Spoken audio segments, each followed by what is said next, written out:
பிரிட்டிஷ்காரன் இந்த நாட்டை ஆண்ட பொழுது, கிழக்கிந்திய கம்பெனியும் பிரிட்டிஷ் சாம்ராஜ்யமும் இந்த நாட்டை ஆண்ட பொழுது, இந்தியாவினுடைய வசதி படைத்தவர்களினுடைய கைகளில் 40% சொத்துக்கள் தான் இருந்தது.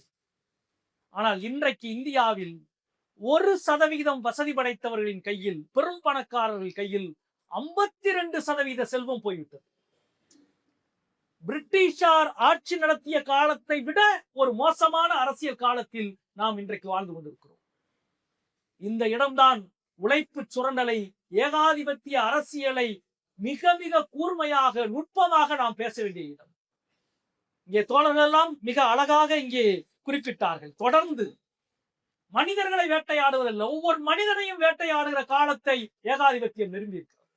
ஒரு லுமும்பாவை, ஒரு அலைடாவை, ஒரு பண்டாரநாயக்காவை, ஒரு முஸ்பூர் ரஹ்மானை, ஒரு சேக்குவாராவை என்று தேர்ந்தெடுத்து வேட்டையாடிய காலங்கள் கடந்து குரிமைக்கு குரல் கொடுக்கிற ஒவ்வொருவனையும் வேட்டையாடி உழைப்பை சுரண்டி பிடுங்கி நசுக்கி நாடுகளினுடைய இறையாண்மையை சூறையாடுகிற ஒரு காலத்தில் வந்து நிற்கிறோம். 50 ஆண்டுகளுக்கு முன்பு நம்மை பற்றி இங்கே சொல்லுகிற வசை ஒன்று இருக்கிறது. கம்யூனிஸ்டுகளுக்கு வேற வேலை இல்லை, மாஸ்கோவில் மழை பெய்தால் மதுரையிலே குடைபிடிப்பார்கள் என்று சொல்லுவார்கள்.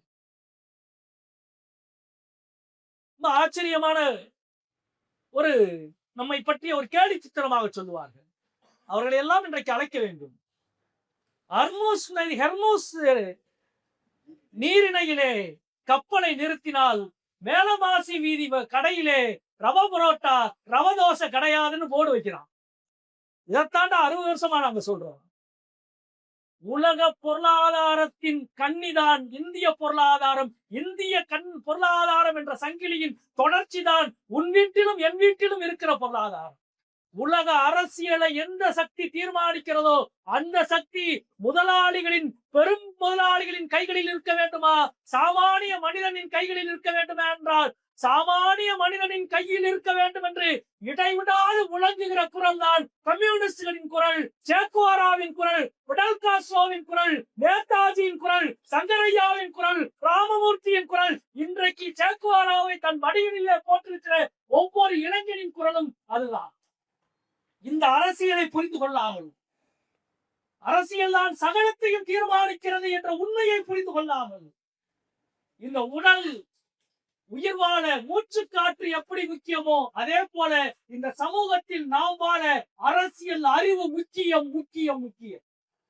அரசியல் அறிவு இல்லை என்றால் நீ அறிவற்ற தங்களால் ஆளப்படுவாய். மின்சாரம் என்றால் என்னவென்று நமக்கு விளங்காமல் இருக்கலாம். ஒருத்தனை கூப்பிட்டு மின்சாரம்னா என்ன அப்படின்னா சொல்ல தெரியாம இருக்கலாம். அதுல எத்தனை நியூட்ரான் இருக்கு, எத்தனை புளூட்ரான் இருக்கு, ஒவ்வொரு மின் கடத்தி என்றால் என்னன்னு நமக்கு தெரியாம இருக்கலாம். ஆனால் மின்சாரம் இல்லாமல் நாம் இல்லை. மின்சாரம் பற்றி அறிவில்லாமல் இருக்கலாம், ஆனால் மின்சாரம் இல்லாமல் நாம் இல்லை. அதே போலதான் அரசியல் என்றால் என்னவென்று தெரியாமல் கோடிக்கணக்கான மக்கள் இருக்கலாம், ஆனால் அரசியல் இல்லாமல் ஒருவர் கூட இருக்க முடியாது. எனவே தான் அரசியலை பயிற்றுவிப்பது, அரசியலை பயிர வைப்பது. அரசியல் என்பது நம் வீட்டில், நம் ஊரில், நம் தெருவில், நம் நாட்டில், சர்வதேச அளவில் ஒட்டுமொத்த உலக மூலதனத்தினுடைய பெரும் பாய்ச்சலுக்குள் நிகழ்ந்து கொண்டிருக்கிற விஷயம். இதில் நீங்கள் எங்கே நிற்கிறீர்கள்? இந்தியா எங்கே நிற்கிறது? தமிழ்நாடு எங்கே நிற்கிறது? நாம் பேசுகிற அரசியல் எங்கே நிற்கிறது என்று கேள்வி கேட்க வேண்டும். இது ஏதோ அமெரிக்கா சம்பந்தப்பட்டதல்ல, மேற்கத்திய நாடுகள் சம்பந்தப்பட்டதல்ல. இன்றைக்கு அமெரிக்காவுடைய ட்ரம்ப் பொறுப்பேற்ற பிறகு WTO உலக சுகாதார நிறுவனத்திலே இருந்து அமெரிக்கா வெளியேறிவிட்டது.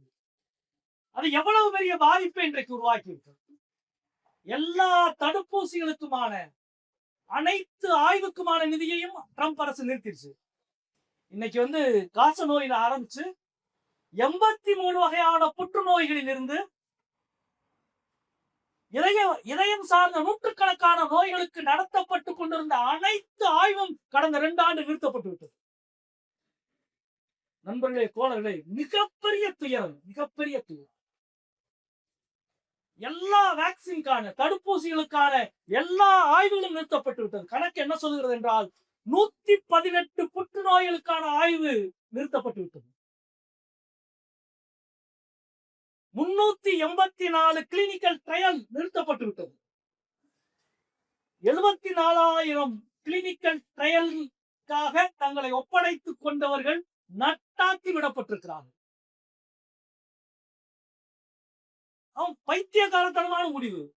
தடுப்பூசினால ஒண்ணும் ஆக போறதில்லை. எல்லா ஆய்வு நிறுவனங்களை நிறுத்தி மிகப்பெரிய பாதிப்பு யாருக்கு ஏற்பட போகுது?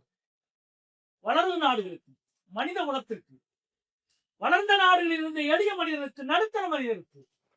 இங்க நம்ம சமயநல்லூர்ல இருக்கிறாரு மிகப்பெரிய ஆய்வாளர் விஞ்ஞானி முத்துக்கருப்பன், அமெரிக்காவின் புகழ்பெற்ற ஆய்வு நிறுவனத்திலே பணியாற்றியவர். அவங்க எல்லாம் அனுப்பிச்சிட்டாங்க. அதாவது மார்க்சுடைய வரி எவ்வளவு தீர்க்கதரிசனமான வழியா இருக்குதா? ஏகாதிபத்தியத்தின் குணத்தை, பணத்தின் குணத்தை, ஒரு வேட்டை நாயை போல அது எப்படி ஓடிக்கொண்டே இருக்கும், மனிதனின் ஆசையை கிளர்த்தி விட்டு அதற்கு பின்னால் மனித குணத்தை எப்படி அழிக்கும் என்பதை பற்றிய வரி. எல்லா தடுப்பூசி நின்றுச்சுன்னா என்ன ஆகும்? புதிய மருந்து கண்டுபிடிப்புக்கான ஆய்வுகள் நிறுத்தப்பட்டால் என்ன ஆகும்? 380க்கு மேற்பட்ட கிளினிக்கல் ட்ரையல் நிறுத்தப்பட்டு விட்டது என்ற செய்தி மனித குலத்துக்கு ஏற்பட்டிருக்கிற அதிர்ச்சி. இந்த அதிர்ச்சி ஒரு பக்கம் என்றால், இன்னொரு பக்கம் எலன் மாஸ்க் போன்றவர்கள் புதிய முதல் ட்ரில்லியனராக மாறுகிறார்கள். இதோ பாருங்கள், நீ உழைத்தால், நவீன தொழில்நுட்பத்தை பயன்படுத்தினால் இவ்வளவு பெரிய ஆளாகலாம் என்று ஆசையை அதை நோக்கி கிளர்த்தி விட்டு உன்னுடைய உரிமையை பறிக்கிற, உழைப்பை பறிக்கிற வேலை நடந்துள்ளது.